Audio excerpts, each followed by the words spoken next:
মাসি এসে যাবে তো, কি করছো? গুড মর্নিং বন্ধুরা, সকালবেলা বসে পড়েছি। এই যে সামান্য একটু কড়াইশুঁটি নিয়ে এসেছি, এটা ছাড়ানোর জন্য। আছে ফ্রিজে, আমাদের ফ্রোজেন কড়াইশুঁটি আছে। আর এই যে কেটে নিলাম হচ্ছে কুমড়ো আলু চচ্চড়ি করব, একটু মানে ভাজার মতো করব, আর সঙ্গে বানাবো পরোটা। সবাই তোমরা ভাববে যে সকালবেলা ড্রেস করে বসে আছি। না, সকালবেলা ঘুম থেকে উঠে আগে গিয়েছিলাম ডিমার্টটা এত ভিড় থাকে না, কিছু কেনাকাটা ছিল, সেই জন্য আগে কেনাকাটা সেরে দুজনে মিলে একটু কফি খেলাম, খেয়ে কাজে হাত দিলাম। মাসি এক্ষুনি এসে যাবে না, 9:30, তাই এগুলোকে ছাড়িয়ে নিচ্ছি। এগুলো মুড়ি দিয়ে খেতে খুব ভালো লাগে, বলো? এই জন্য চলো, সারাদিন কি করি তোমাদের সাথে আছি। এক্সাইটিং ব্লগ হতে চলেছে, প্লিজ তোমরা দেখো। ঠিক আছে, এটা কেটে জলে ভিজিয়ে দিলাম। আর এইটুকু দেখো হয়েছে, অল্প এনেছিলাম, ভালো কড়াইশুঁটি ছিল না তো, তাই ভাবলাম অল্প একটু নিয়ে মুড়ি দিয়ে খাবো। আর এই যে অনেকটা আটা মাখা আছে, কালকে খাওয়া হয়নি, সেই জন্য ভাবলাম আটার পরোটা একটুখানি হয়ে যাক। আজকে ছুটি দীপঙ্করের, তো জলখাবারে হয়ে যাবে। যটা হয় তটাই করে নিই, তারপরে একটু বেরোবো। সঙ্গে থেকো।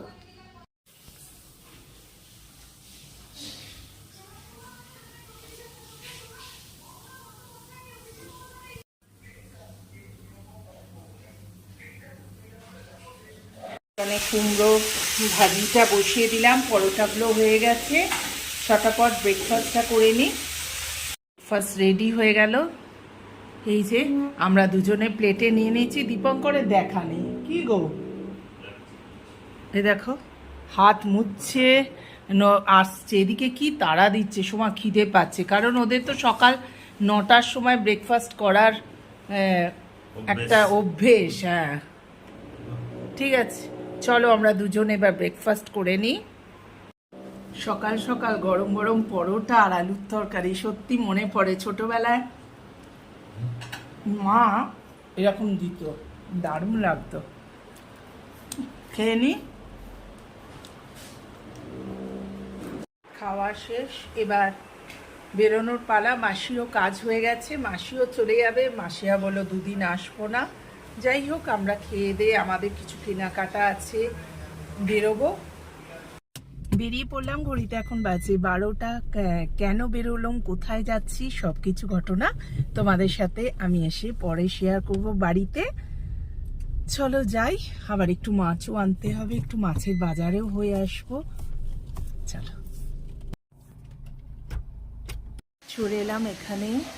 কেন এলাম তোমাদের জানাচ্ছি পরে, ফিরে গিয়ে। হ্যাঁ,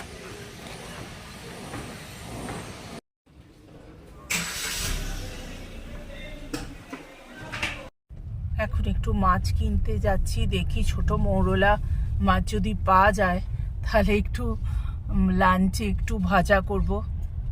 এখানে মাছ তো ভালো পাওয়া যায় না, তোমরা জানোই। আজ ওর ছুটি বলে সেই জন্য বেরিয়েছি, আবার তাড়াতাড়ি পাওয়া যায় না, একটু বেলা করে আসতে হয়। বড় মাছ তো আমি একদমই নেব না। হ্যাঁ, বড় মাছ, সত্যি বড় মাছ নিলেই না আমাদের এত গন্ধ হচ্ছে না, মানে খাওয়া যাচ্ছে না, তার থেকে নিরামিষ খাওয়া। হ্যাঁ, হলো হলো, না হলো না।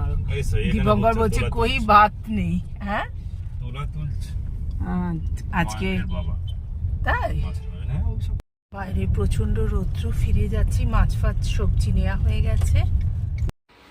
এই যে মাছ পেলাম, দেখো গুরজাউলি মাছ, পোনা মাছ, তারপর এখানে সেই মাছ ভাত বলে এগুলোকে, ছোট ছোট যেগুলো, এরকম দুজন দু জায়গা থেকে দুটো নিয়েছি, দেখো অল্প অল্প।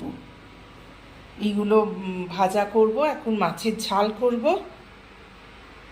সন্ধেবেলা চলে এলাম ছাদে, তোমাদের একটা জিনিস বড় করে দেখাচ্ছি, দেখছো কি সুন্দর করে সাজিয়ে রেখেছে। ঠিক মনে হচ্ছে যেন আমাদের ধানের সেই গোলা করে না, এরকম উঁচু উঁচু করে করে। না না, এগুলো সেগুলো কিছুই নয়।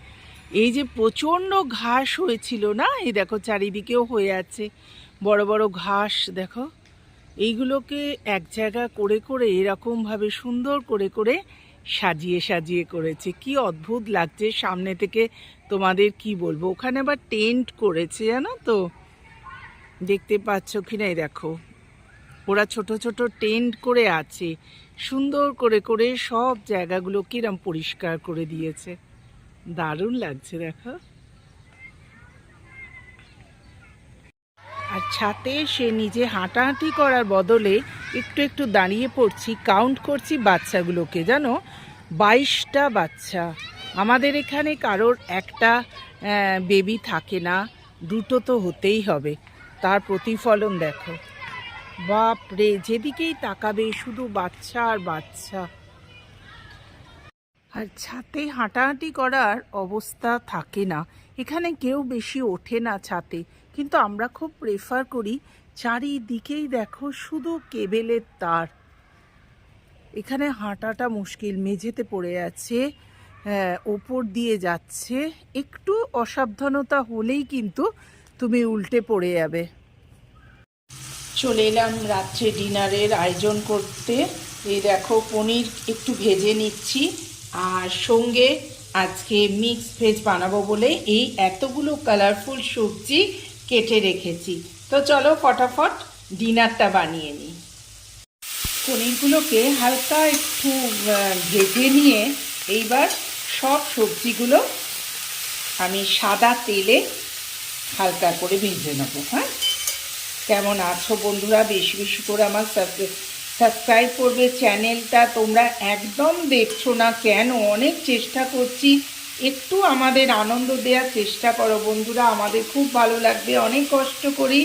তো চলো ফটাফট বানিয়ে নিই পনির দিয়ে মিক্স সবজি রাত্রিরে, আর বানাবো রুটি। স্যালাড তো রয়েছে, রেডি হয়ে গেল আমার পনির মিক্স সবজি। এবার লাস্টে কি করব, ওপরে একটুখানি গোলমরিচ দিয়ে দেবো। এরকম শীতকালে গরম গরম ভাজা দিয়ে রুটি খেতে জাস্ট ফাটাফাটি লাগবে। দেখো দেখতেও দারুণ হয়েছে না?